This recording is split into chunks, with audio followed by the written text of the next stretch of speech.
One shot in the game, back off the stick of Jeff Courtnall. Rob Pearson playing his third game with the Blues, and now Sean Antosky drops the gloves with Tony Twist.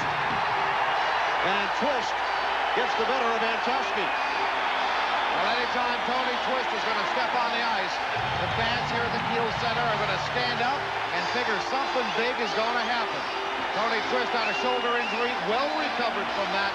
You can see in the fight with Sean Antosky. Tony Twist, 3 goals in 2 hockey games, one of them a winner last week against Tampa Bay. Well, he's trying to get something going. Antosky's out there, maybe not to let him go. Very physical game in Montreal for the Flyers, and it looks like it's going to start here. Watch the right hand coming over the top that puts down Sean Antosky right there. Oh, Antosky's gone down and did well to stay down. Flyers win the draw. Desjardins right point shot goes wide. Comes to Haller, throws towards the net. Pronger on the intercept, 3-on-2, led by Chris Pronger. Hall with a one-timer, shoulder save, and then it rolls in. For the others, 23 National Hockey Leaguers have scored 500 goals. Brind'Amour took a hard hit from J.J. Daigneault. Brind'Amour, the former Blue, and now he went back at Daigneault. Daigneault put a really solid hit, a good shoulder hit. There was nothing wrong with it, not that we could see from here. Daigneault, not a big guy, but certainly had the leverage. Brind'Amour did not see him coming, so he took the full brunt of the hit. Pass to be made. Watch to the left of your screen, right here. Oh, that's actually a fabulous hit, a shoulder by Daigneault, and it's Brind'Amour alone who's going to go to the penalty box for the retaliation. And now it looks as if Daigneault will head in as well. Oh, I can't believe that. That I can't believe. Watch the hit. You can't get a better hit than that on a player, and Gregson has made a decision to even it off. Interesting, we'll show you a little later about the movement of players. Well, look at this hit. There just isn't anything that you can see on that. The puck was right there. Who do you feel has the advantage during the 4-on-4 situation? Well, usually your good skaters have the advantage, and Terry Murray starts with his defensive players in Otto and Podine, whereas Keenan with St. Louis is going with his offensive players in Corson and Brett Hull. Under 5 minutes to go, first period, 1-0 St. Louis Blues lead. Otto on the steal, moves in front, and scores his first goal since December the 23rd. So essentially, for several seconds, while the puck was in the neutral zone, the St. Louis Blues were actually playing shorthand by 1 man. Balloon got a glove up in the face of Corson, who went back with the high stick. So the retaliation is the call. Right there, you can see that getting away with it. You know, it's probably perfect for Falloon to do that. Corson is the most penalized, well, the second most penalized player on the St. Louis Blues. Quinn with 1:45 to go in this first period. Quinn setting up. In deep to Brind'Amour. Quinn, Lindros, one-timer, he scores! Goal number 31 for Eric Lindros. Well, he's down and not getting up, so Gregson was looking at him, never really looked where the puck was. The puck was not necessarily in the possession of the Blues. Courtnall had sort of almost given it away. But watch how it happens here. The stick of Brett Hull comes up in the face of Haller. But there was no call on the play. You see the stick there just to the right of your screen. Obviously unintentional. Now you see Gregson right there. He sees the whole play. The puck is then shot by Courtnall, and it's sort of in the middle. Nobody really has possession of it. J.J. Daigneault for the Blues. Off the boards to Hull. Dykhouse spins it back the other way. And Quinn throws in front. Balloon scores! So Bruce Racine comes in relief of Grand Fuhr over the next minute, too. Noonan will get 2 minutes. Look to the left of your screen right there as Haller. Boy, Haller's having a tough night. This is the second time he gets slapped in the nose. Well, Hextall somehow kept out the shot from Daigneault. And now Hudson will head to the box as he sent Kjell Samuelsson head first. into the boards. And to get back to Quinn, he became expendable. He was one of their top players in Ottawa. There's the push, and you can see Shel Samuelson 3-4 feet away from the boards. That's no man's land. They played to a 4-all tie at the Spectrum last month as the puck deflects into the Blues bench, and then Corson and Holler come together. Well, it's hard to figure what got that started, other than the fact that maybe the Blues want to get something going. They've got their ahead in shots on goal in order. There's where the push to Hull, and then in comes Corson right there. Now we know what happened. Holler got too close to Brett Hull. Now Tony Twist, we said, got the winning goal. 2 goals scored against the Tampa Bay Lightning last Saturday in the Kiel Center. The 2-1 win. He got the first and second goal. Third goal in 2 games. 11 goals in his career, Tony Twist. They loved it here in the Kiel Center. Another offsides call on the Flyers. And things getting a bit testy. Twist going after anyone wearing orange. It's midway through the second period. Here's Bromanic. Took a hard hit from Portnoy behind the Flyer net. Wells from the left point. Puck deflects over the glass. And out of play, we saw Pearson skate very close to Hextall. They were involved last year when Pearson played for Washington. He fought Ron Hextall at the Spectrum in Philadelphia. And people in Philly tell us that Hextall beat him badly. People in Washington say the same. Yeah. So he just sits there and takes it. Mike Keenan coached a teenage Dale Howard-Chuck in junior B hockey with the Oshawa Legionnaires. Now in front of the Blues bench. All 10 players on the ice get together. Yeah, McTavish and Mateau. Game is slowing down to a snail's pace right now. This replay is brought to you by Pizza Hut. There's Mateau driving McTavish into the boards. McTavish retaliating immediately. Here's Portnoy down the left wing. Fires, scores!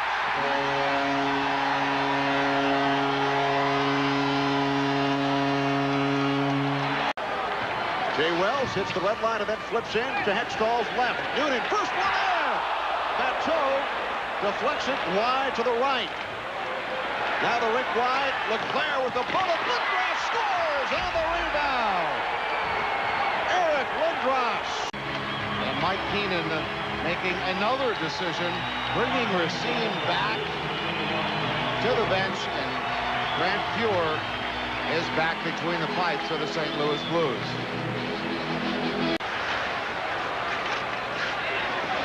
Entertaining hockey game from the Kiel Center as Twist throws Desjardins to the ice. Tony Twist looking to spark the Blues. Fuhr met by a 6'4" freight train named Lindros. And now Twist and Lindros have words. You wonder, will he or will he not go? Lindros has 3 fighting majors this season, but the officials step in between. Twist looking to go Lindros. Tamayo also involved with Leclerc. Held off by Barron.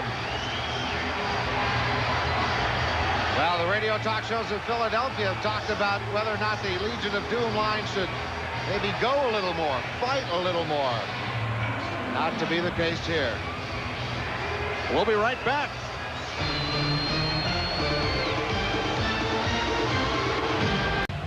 Very testy afternoon here in St. Louis. Now Lindros just bumps into Fuhr, and into the picture comes Tony Twist. Watch here what happens. Lindros coming off the game, coming off the boards, and Tony Twist comes right at Lindros.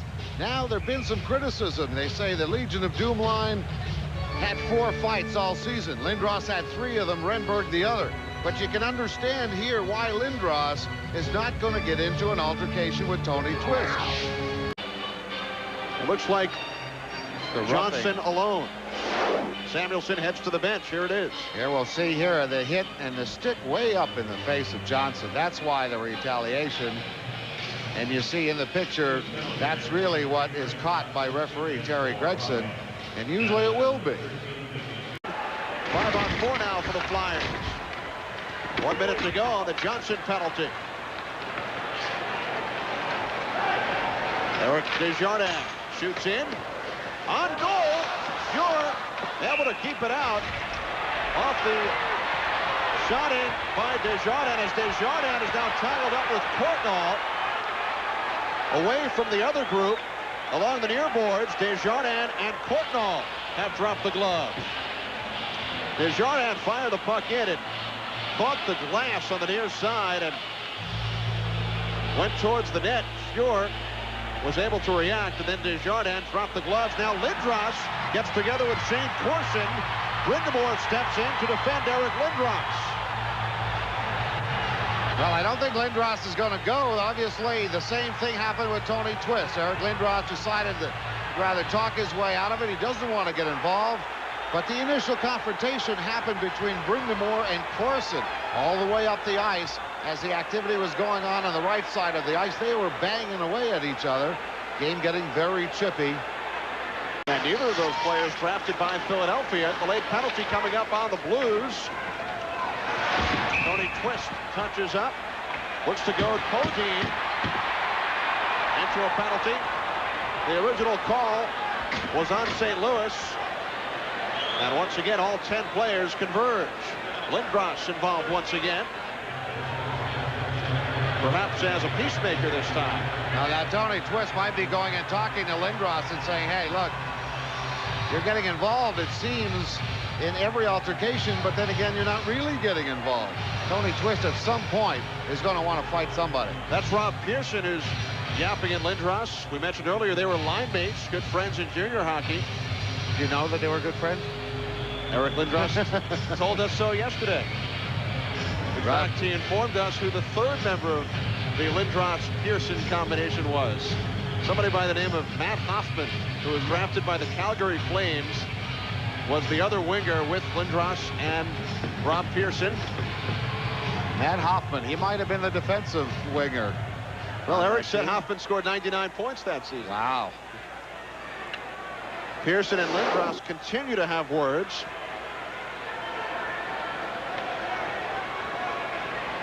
Get out of my crease, says Grant Fuhr. Yeah, making sure that it wouldn't go in. You just don't do that, not even in practice. You see, Leclerc, the puck will come loose. See how he doesn't try and put it in. See, he holds it back, and there's the stick of Grant Fuhr. If you want to start a major brawl, all Leclerc had to do was tap that into the net. Of course, here, the play, really a weird play for all-star defenseman Al McInnes turned around and looked to go up the ice with the puck. Well, Lindros knocked it right off his stick. Now the steal in front, and there's hat trick number 8 for Eric Lindros in his 4-year National Hockey League career. His second power play goal. And the Flyers lead is now 5-2. Eric Lindros with 3 goals this afternoon. 33 on the season. Well, he's just all around the net. Watch right off the faceoff. Lindros doesn't take it, but he gets and forces Pronger, who turns the puck over. Shot by Daigneault. Can't save. Made by Hextall. Tardif out from behind. And Hextall gets the glove down. Tardif swinging away at Carl Dykhouse. Watch here again. To the right of your screen. Watch Dykhouse come in. Now he throws the left hand. That creates the problem, and there you go. Again, stoppage in play, pushing, shoving. Now he throws another jab.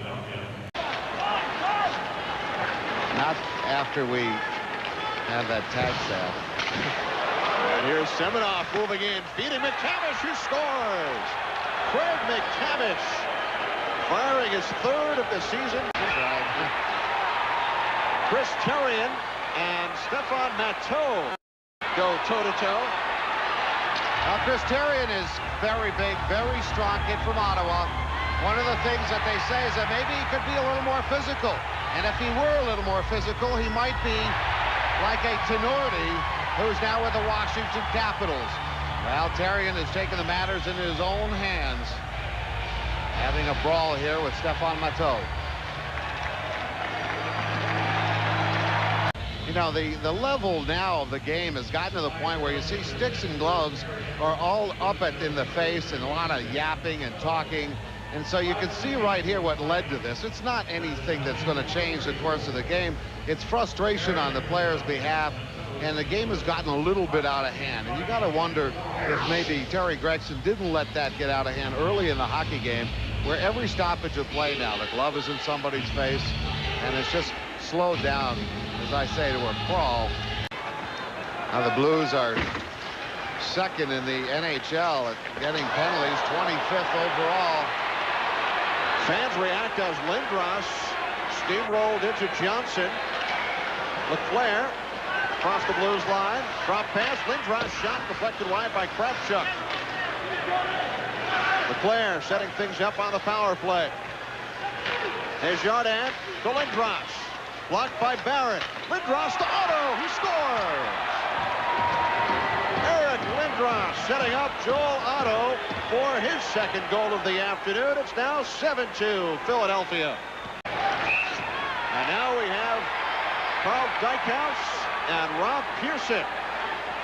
Pearson's second fight in 3 games with the Blues. He went with Kirk Muller of Toronto. And he loses his jersey. Dykhouse and Pearson. Well, certainly the Flyers have a lot more to lose, as I was saying, in these kinds of altercations. You got a guy like Dykhouse who gets hurt in a situation like this, and it's really getting hurt for no reason. 5-goal lead by the Flyers. Here, they do the video so he can break down what teams do, and what Roger Nielsen often does is he'll take a video. Off the steal, Hall fires and scores! As Tony Twist hops over the boards, his first shift this period.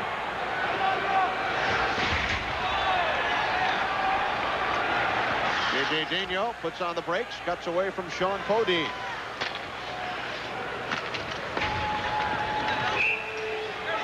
And behind the play, Jay Wells drops the gloves with Rod Brindamore.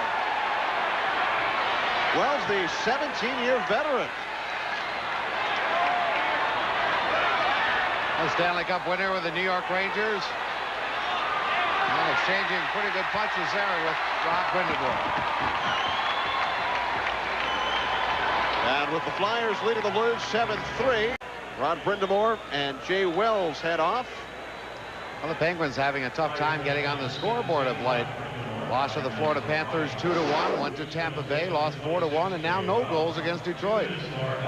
Here you see Wells. Well, he's been around too long for Wells not to know that Brindamore is coming, and he's going to protect himself. You saw Wells with the elbow, which started the altercation, and Wells will get the extra 2 minutes for elbow. Lindros bursts through the defense. Big hit by Daniel as he sent LeClaire to the ice.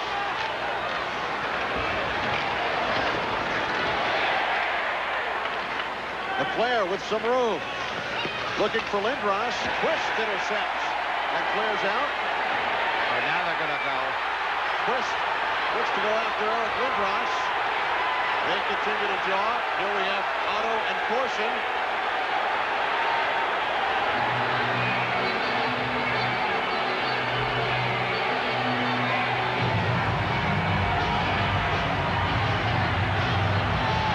Well, as Lindros skates away to center ice, the altercation doesn't stop for the rest of the players. The question now, will these teams have enough players left to finish out the game? Penalty box is already full. Well, Otto and Corson really look like they're going to have to go at it. They, of course, were rivals, Calgary and Edmonton, for the last couple of years. Now look at Corson. He's trying to get there. He goes. There he goes. Trying to get his jersey loose. That's all he was waiting for. Trying to get the arm loose, I'm sorry, out of the jersey. We saw a fight the other night. Paul Laws fighting Rob Ray of the Buffalo Sabres. Ray's whole equipment comes off. He's bare torso. We hear the NHL general manager is going to try and get something done about that. Corson lost his helmet. continues to battle with Joel Otto.